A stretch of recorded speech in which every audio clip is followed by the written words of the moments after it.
Muntik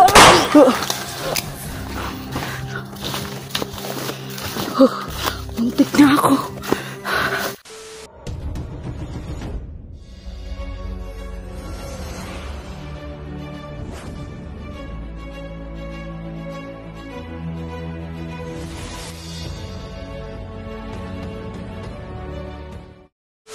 Ay, magandang hapon mga ka-idol.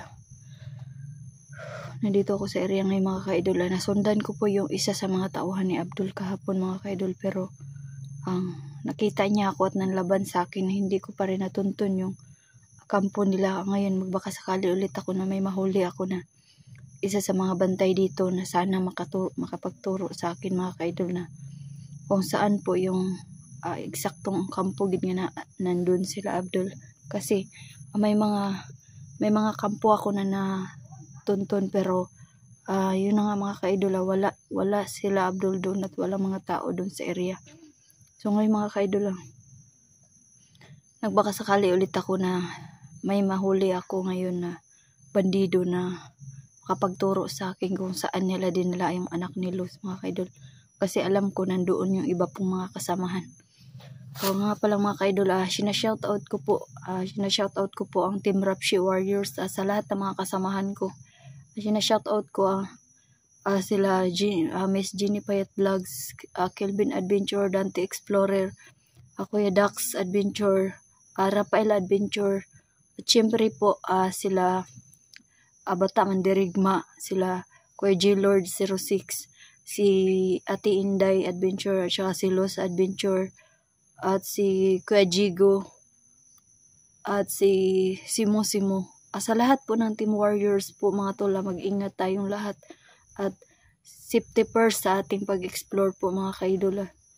Tulad ngayon po na may mission po kami, kailangan po namin na matulungan po si Luz makuha yung anak niya. So lahat po kami mga ka-idol is nagkakaisa at nagtutulong-tulungan pumunta sa location kung saan binigay ni Luz na location na pwedeng nandoon yung anak niya mga ka-idol. So ngayon po ako nagbaka sakali din ako na may makasalubong ako na isa sa mga kasamahan ko talaga ngayon dito.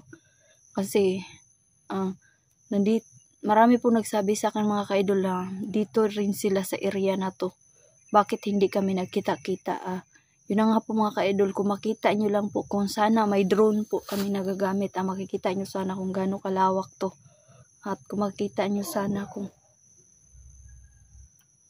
mga ka-idol, mayroon naririnig ako ng mga tao.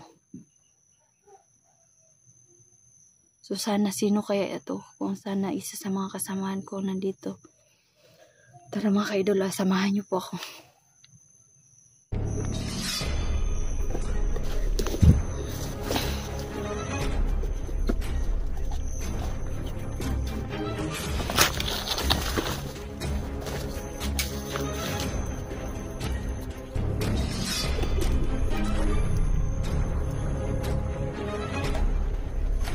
Makasta nga yung ulan mga ka-idol.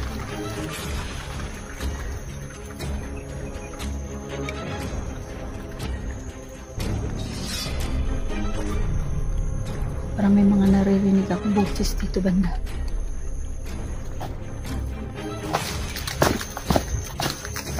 Alamin ko.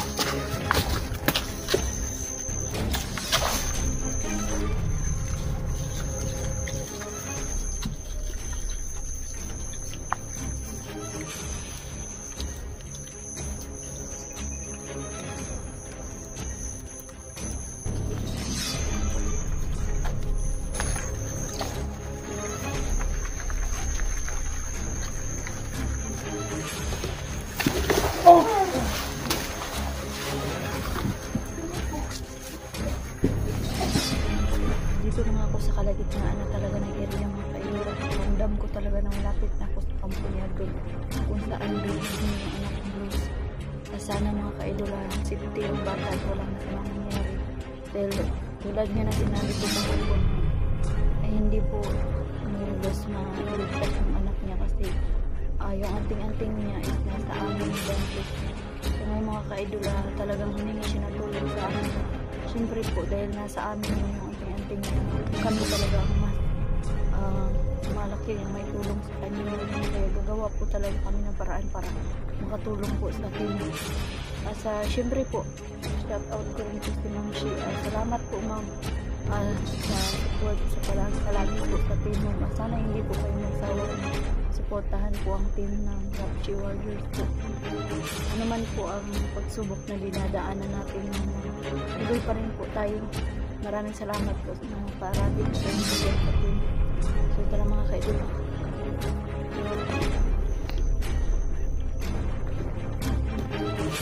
May naririnig akong ingay dito banda. So alam ko may nakita ko.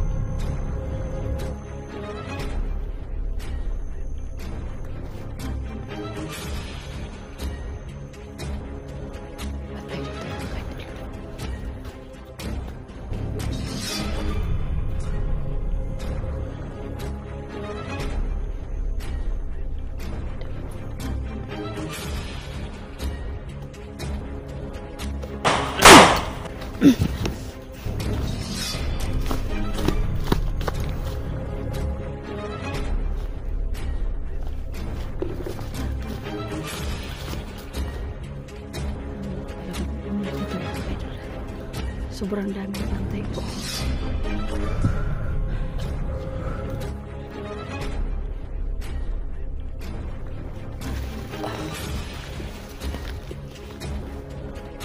Ramdam ko talaga mga ka-idol, malapit na ako sa area.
Silent kill ko sana eh. Kaso nabantayan ako. Huhulihin ko sana para malaman ko. Huhulihin ko sana para malaman ko kung saan ang kampo ni Abdul, kung saan talaga si Abdul naglulungga. Pero nakabantay paglapit ko sa kanya. Kaya binaril ko na lang mga ka-idol kasi kailangan eh. Baka maunahan ako. Ang mga ka-idol lang, nga po pala, marami nagsabi sa akin na dapat panguhain ko yung mga baril nila. Huwag po kayo mag-alala mga ka-idol. Kinukuha ako po lahat ng bala nila. Bala lang po ang kailangan ko kasi may gagamit na rin naman po ako na baril. So, ang kailangan ko lang po talaga is mas maraming bala, mas maganda.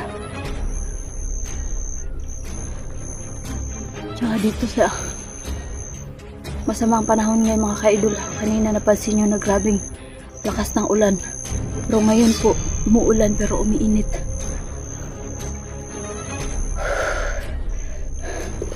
Tara.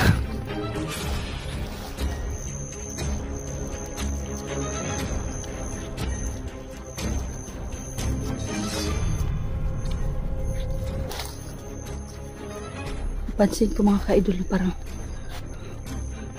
may mga tao doon sa unahan at may naririnig ako mga boses ngayon. May parang napansin ako na hindi ako nag-iisa dito. Ito sa area na to. Pansin ko na parang may mga putok din doon sa unahan. Siguro sana po talaga isa yun sa mga kasamahan ko yung naririnig ko nagpuputukan doon sa unahan. Sana isa yun sa mga kasamahan ko. Kaya magpalapit ako sa kanila, titignan ko kung sino yung nandun sa area. So, ayun na nga mga ka-idol. Pag-pray niyo po ako na sana magiging safe ako dahil sobrang dami po talaga na bantay dito.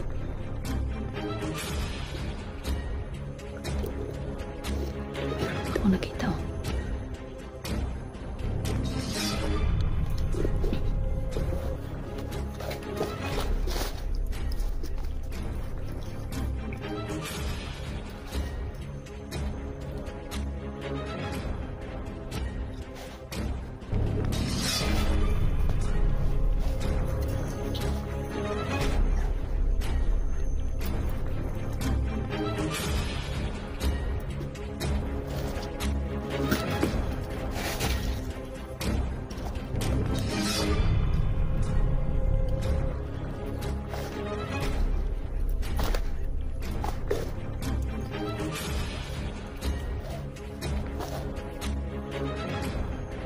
Pugi!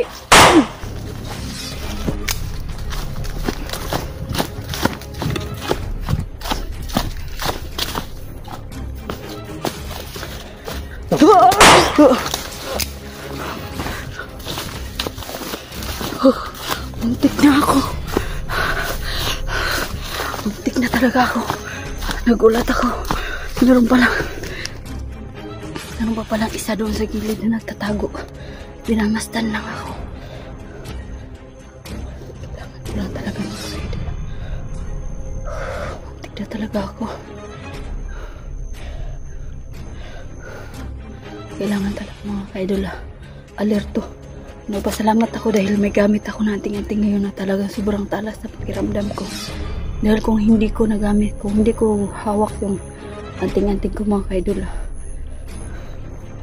matagal na po ako napatay. Dahil sa sobra pong daming bantay dito. Sa feeling ko, kung wala akong anting-anting, hindi ako makakalabas dito ng buhay.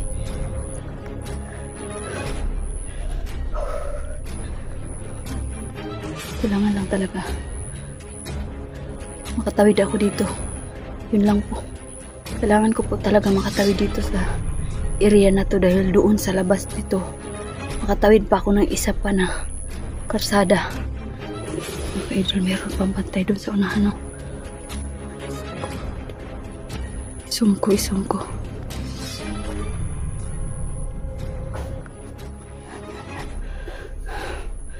Meron pang dalawa doon. Talaga napapansin nila nga may mga tao dito.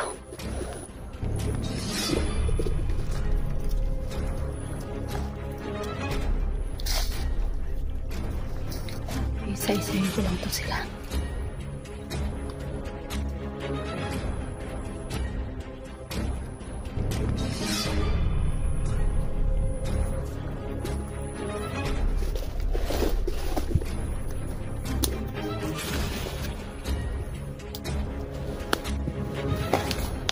Kailangan ko talaga.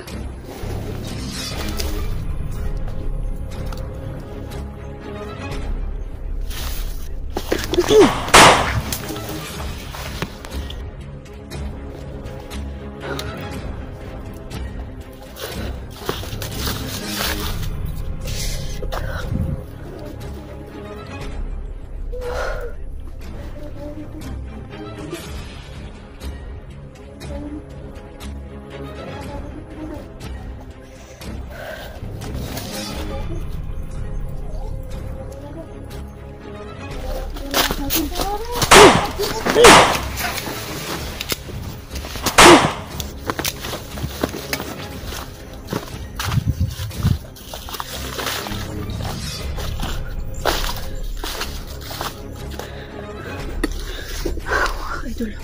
Sobrang dami talaga ng bantay dito.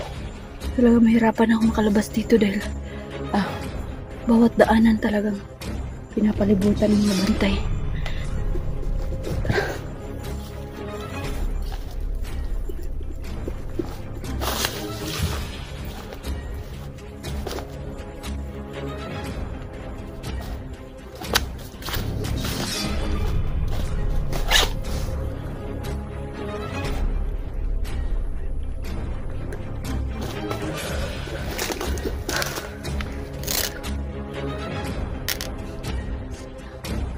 Sana man ako isa sa kasamahan ko. Parang naririnig ako. Parang may mga motor naman mga ka-idol na dumating. Gusto ko talaga na makahuli ako ng isa sa bantay dito.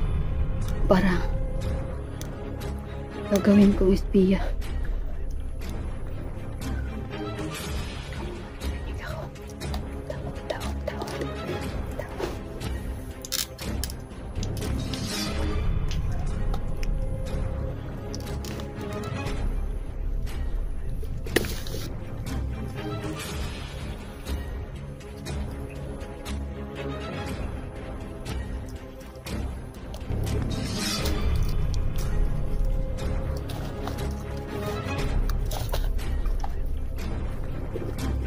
May tao pa rin pala mga ka-idol. You know.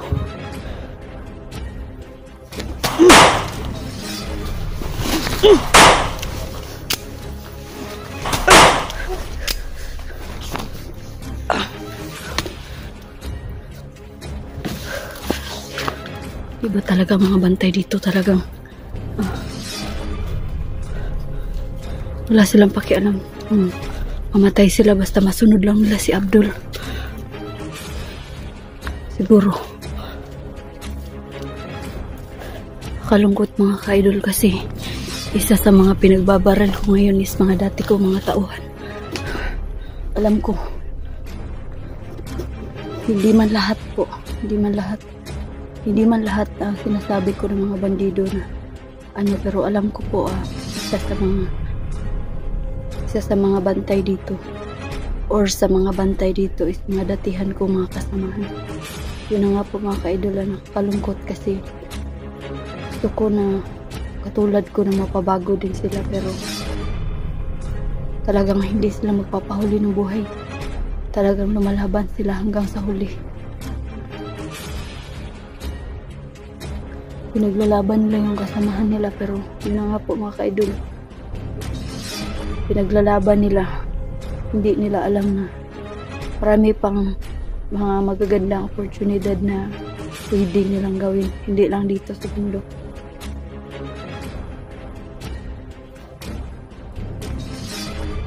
Sana gusto ko na parang sa unahan mga ka-idol, parang may naririnig ako na putukan at merong sigawan, parang may binubugbog. Subukan kong lumapit doon para malaman ko kung sino ang agapatay doon sa unahan.